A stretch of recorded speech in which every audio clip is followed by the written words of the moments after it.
Hey guys, Rome Guruji here. कैसे हो आप सब? तो मैंने रिसेंटली एक वीडियो किया था जिसमें मैंने बताया था क्यों आपको 9R लेना चाहिए iQOO 7 की जगह। तो आप में से काफ़ी लोगों ने उसे लाइक किया, डिसलाइक किया एंड आपको पता है मैं एक फेयर इंसान हूँ, तो इसीलिए मैं आज ये वीडियो बना रहा हूँ जिसमें मैं आपको 5 रीजंस दूंगा कि आपको iQOO 7 लेना चाहिए 9R के ऊपर, ताकि एक फेयर गेम और फेयर प्रैक्टिस हो पाए। ठीक है, तो गाइस शुरू करते हैं। Let's get started. जो पहला रीजन है वो है ऑब्वियसली वैल्यू फॉर मनी।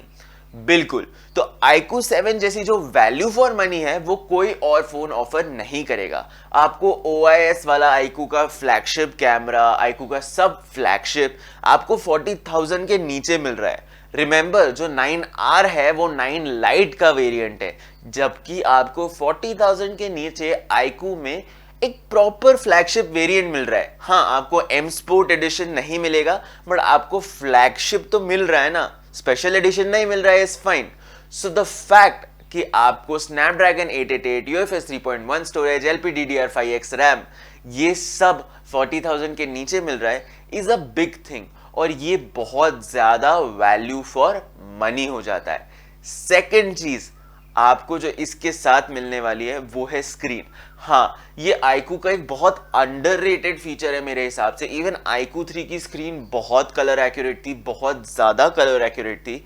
उसकी कंपैरिजन में OnePlus की स्क्रीन हमेशा कम कलर एक्यूरेट होती है। iQOO 3 सिर्फ एक चीज भूल गया था, वो था फास्ट रिफ्रेश रेट।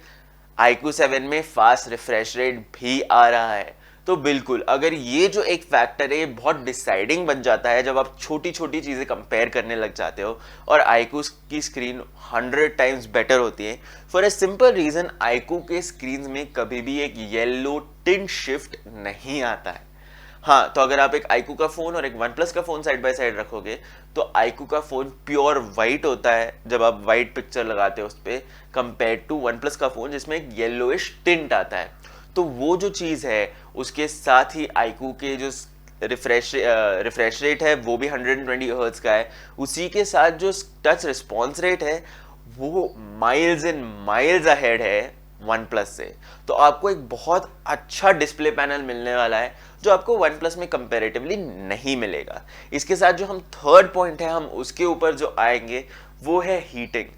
और आप में से काफ़ी लोगों को पता होगा कि स्नैपड्रैगन 888 वाले फ़ोन्स की हीटिंग प्रॉब्लम बहुत ही जानी मानी चीज़ बन चुकी है। बहुत सारे फ़ोन्स में आ रही है, बट OnePlus में ये बहुत ज़्यादा आ रही है। उनका फ़ोन हमेशा ओवर हीटिंग दिखाता है। तो अगर आप 40,000 दे रहे हो और आप एक फ़ोटो नहीं खींच सकते, क्यों? क्योंकि आपका फ़ोन ओवर हीट हो रहा है, तो बहुत ही प्रॉब्लमैटिक बात है। हाँ, स्नैपड्रैगन 870 में ये कम है, पर OnePlus के फ़ोन्स पिछले कुछ सालों से हीटिंग प्रॉब्लम्स देना बहुत शुरू कर रहे हैं। उसकी कंपैरिजन में iQOO के फ़ोन्स कभी भी हीटिंग इशू नहीं देते एज सच। हाँ, जब आप फास्ट चार्जिंग करते हो तब हीटिंग इश्यूज आते हैं, बट इशू कुछ नहीं होता। फ़ोन गर्म हो जाता है, बट वो एक नॉर्मल चीज़ है।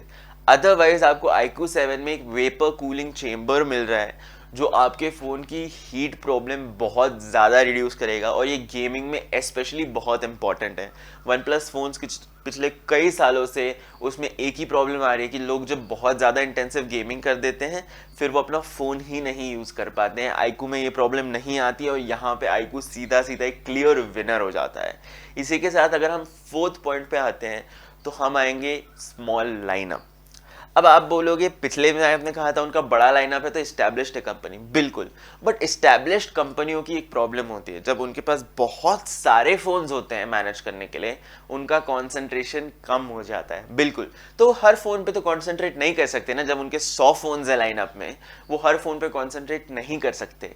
बट iQOO इंडिया के पास iQOO 7 के लॉन्च के बाद सिर्फ 2 या 3 फोन्स होंगे उनके लाइनअप पे, और ये 2 या 3 फोन्स के हार्डवेयर अपडेट, सॉफ्टवेयर अपडेट, जो ड्राइवर अपडेट होते हैं हार्डवेयर के, उसका मतलब हार्डवेयर अपडेट, ये जो करना है ये बहुत इजी हो जाएगा, बहुत सिंपल हो जाएगा। क्यों? क्योंकि इतने से तो मॉडल्स है, कितने ही उसको आप ज़्यादा मेहनत लगेगी। और जैसे iQOO के प्रॉफिट बढ़ने लगेंगे उन्हीं के साथ उनकी डेवलपमेंट कॉस्ट बढ़ने लगेगी, जिसके साथ उनकी डेवलपमेंट बेटर होगी। तो ये जो स्मॉल कंपनी वाला फैक्टर है ना, ये बहुत बढ़िया प्ले आउट करता है नए यूजर्स के लिए, क्योंकि उन पे ज़्यादा ध्यान दिया जाता है, जो बहुत एक इंपॉर्टेंट चीज़ है, बहुत अच्छी चीज़ होती है कस्टमर्स के लिए।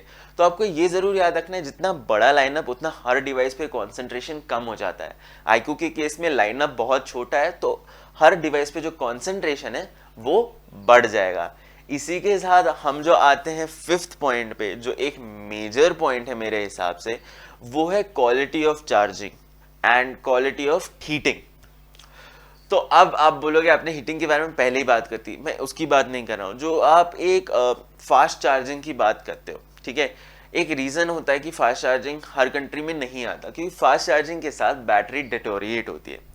तो अभी मेरे पास iQOO 3 में 55 वॉट चार्जिंग है, जो मेरे हिसाब से बहुत ही एम्पल स्पीड ऑफ चार्जिंग है। 40 मिनट में, 40 से 45 मिनट में मेरा फ़ोन यूजुअली फुल चार्ज हो जाता है बिना कोई टेंशन। तो जब आप इसको भी और बढ़ा देते हो तो एक बहुत इंटरेस्टिंग चीज़ हो जाती है। जब ये जो आपकी चार्जिंग स्पीड है ये बहुत तेज़ हो जाती है, उसके बाद क्या होता है, बैटरी डेटोरिएट करना शुरू हो जाती है। बट iQOO के केस में बैटरी उतनी डेटोरिएट नहीं करती है, क्योंकि वो हर अपडेट में चार्जिंग को बैलेंस करने की कोशिश कर रहे होते हैं, चार्जिंग वॉटेज को बैलेंस करने की कोशिश में होते हैं, जो बाकी कंपनियां नहीं करती है। वो आपको सुपर फास्ट चार्जिंग दे देती है, फिर आपकी बैटरी जाए तेल लेने।